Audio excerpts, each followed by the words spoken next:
Cashmere has always been the epitome of luxury. A well-made cashmere sweater is like a fine wine, lasting a lifetime and even improving with age. Despite mass production in factories in the Far East and the Indian subcontinent driving the price and quality of cashmere down, one company is determined to continue producing cashmere of the highest quality.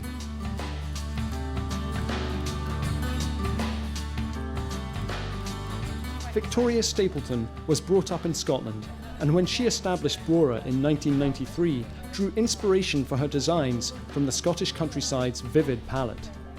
Cashmere had been very dull up until that point. It was a real luxury.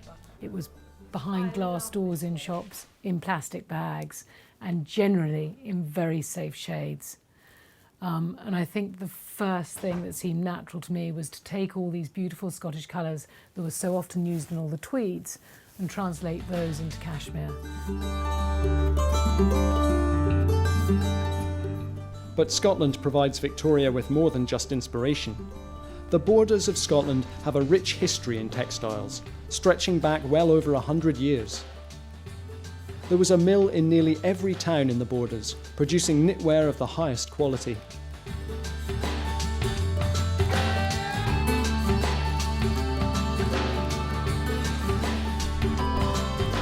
Many of those mills have long since closed, but this one in Hawick is as busy as ever. It's here that every one of Brora's cashmere sweaters, cardigans and accessories is made using a mix of traditional and modern manufacturing techniques, but of course always with the very finest raw material.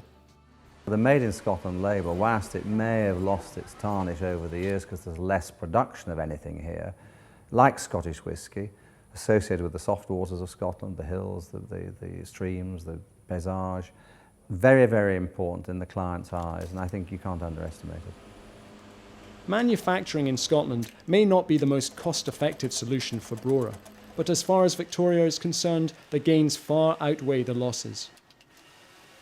Whereas many brands, in search of large margins and quick profit, manufacture in China or Bangladesh, Victoria's relationship with James and the mill in Scotland is at the heart of what Brora is about. And in a practical sense, manufacturing in Scotland allows her to respond quickly to sudden demand for one particular garment or experiment with small product runs. We can make pieces which I would call more sort of press pieces. We can make pieces that are not that commercial, but they're great and they're really amusing and they're very fashiony, and the magazines will love them and they'll go on a product page in a magazine. But, you know, we might only sell 10 of them, but we wouldn't make more than 10 of them. I love it when I get a call, usually around about October or November when there's a cold spell, and Victoria will ring me probably on a Friday evening at 10 o'clock and say, we've just had a huge call off for wrist warmers in the stripy magenta with rose blue, rose pink, and I need 500. How quickly can you do them? And you know, we know we've got 4 weeks to Christmas, and if we don't do it in 2 weeks, we'll miss, and we do it.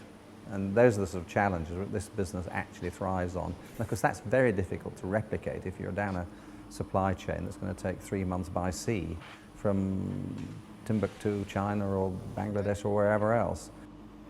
Brora has 3 main sales points: telesales, the website, and, in selected cities across the UK, high street shops, the most recent of which is in Edinburgh. Via these 3 platforms, Brora customers give their thoughts on product, which are then fed into the design process.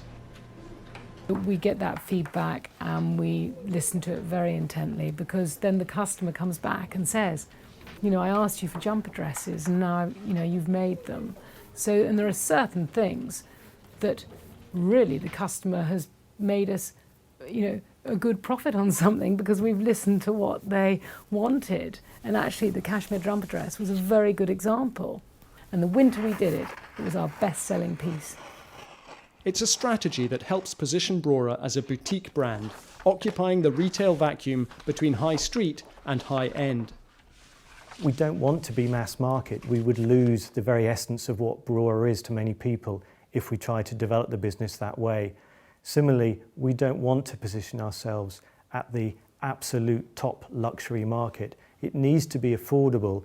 It also needs to be affordable to very many different people, different age groups as well. To reach these different age groups, Brora has expanded its range. Cashmere may be the foundation on which the company is built, but today Brora sells shirts and skirts, trousers, jackets and shoes in a variety of fabrics, and almost all British made. Because cashmere is a warm item, it's more appropriate for the winter months. So because we've been able to develop a wide range of garments in linens and cottons, dresses, skirts and trousers, not only has it brought to us a new range of customers, it's also introduced customers to lower price points within our range. With over 50% of sales now being non-knitwear products, it's given Brora's creative director a new lease of life. It's kept my sort of creativity really sort of buoyant and excited, because obviously I've been, designing knitwear and cashmere accessories for an awfully long time. So it's so nice to have this new side of the business. It really feels like the business is complete. A testament to Brora's success is that it's recently moved into brand new offices in Stevenage. It's proof that in the sometimes avaricious world of fashion, a strategy built on long-term sustainability can bring real business benefits. But it's also testament to the single-minded determination of the woman at the company's helm. In the fashion world, to have a leader who knows what the market wants, knows what her market wants, and can translate that into styles and colours that are wearable up to the minute is incredibly important. It's a rare gift.